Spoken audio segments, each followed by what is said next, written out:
And then the state that was established was a state that declared very clearly that this was a state for Jewish people. Well, you declare a state for Jewish people only on a country that's an Arab country. That's already, once again, that's an apartheid state. And today, when we look at the kind of the bureaucratic legal reality, so you have all these different populations living under different laws. So if you're an Israeli Jew, you basically live in kind of a liberal democracy, more or less, regardless of where you live throughout the entire country. Between the River Jordan and the Mediterranean Sea, I mean, it's all Israel, and if you're in Israel, you can live anywhere you want, and you enjoy the same rights, and, pretty much. Palestinians are divided into a whole bunch of different set of categories, and that each category carries with it a different bureaucracy and a different set of laws, all of which discriminate heavily against the Palestinians. So you have about 2 million Palestinians who actually carry Israeli citizenship, but that's only Palestinians who live in a particular part of the country. And their citizenship is nothing like an Israeli Jewish citizenship. They don't get they have no, in many cases, you have hundreds of thousands of Palestinians who don't have access to water or medical care or electricity or roads or you know what I mean? I'm talking about citizens of Israel. And the laws that govern them are completely different than the laws that govern an Israeli Jewish citizen. Then you have the Palestinians who live in the city of Jerusalem. They're considered alien residents.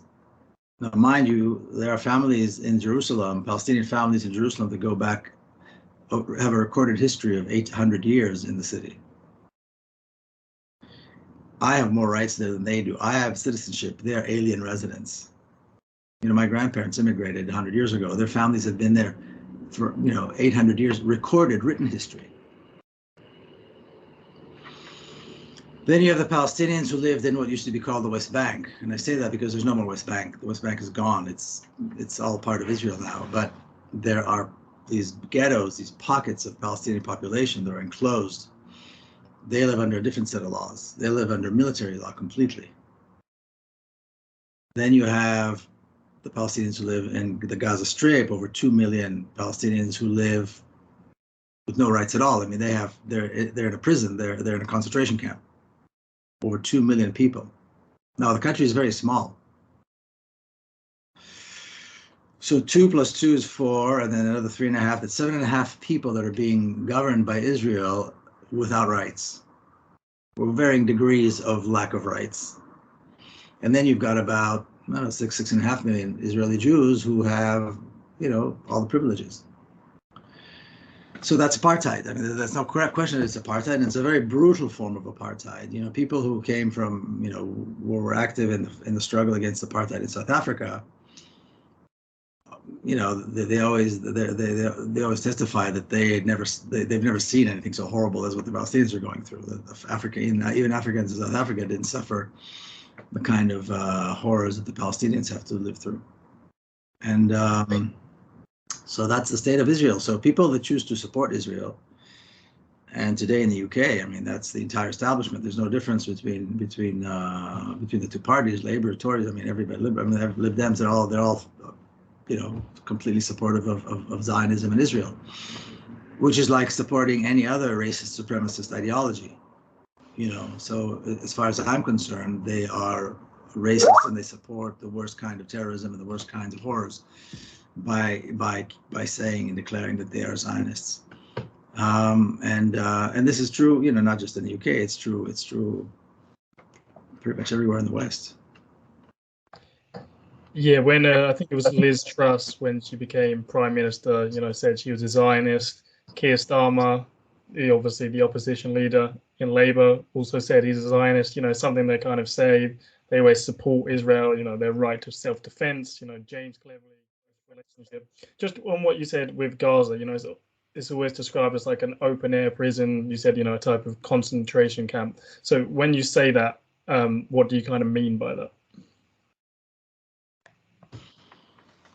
We have over 2 million people living, half an hour drive from, Tel Aviv, 5-minute drive from other Israeli cities where there's plenty of water and people travel and live freely, completely, have access to medical care and so on. Food, nutrition, water.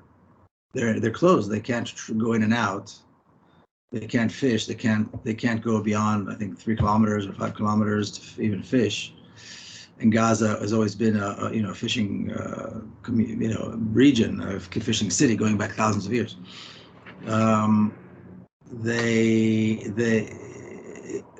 The amount of food that's permitted to go into Gaza is based on a calorie count that Israel put together, which is exactly what the Nazis used to do with Jews in ghettos. They had a calorie count. And again, the number 2 million people, just sit down for a moment and think about that. We're not talking about a small number of people. We're talking about 2 million people. And of course, on a regular basis, Israel goes in and bombs and kills thousands,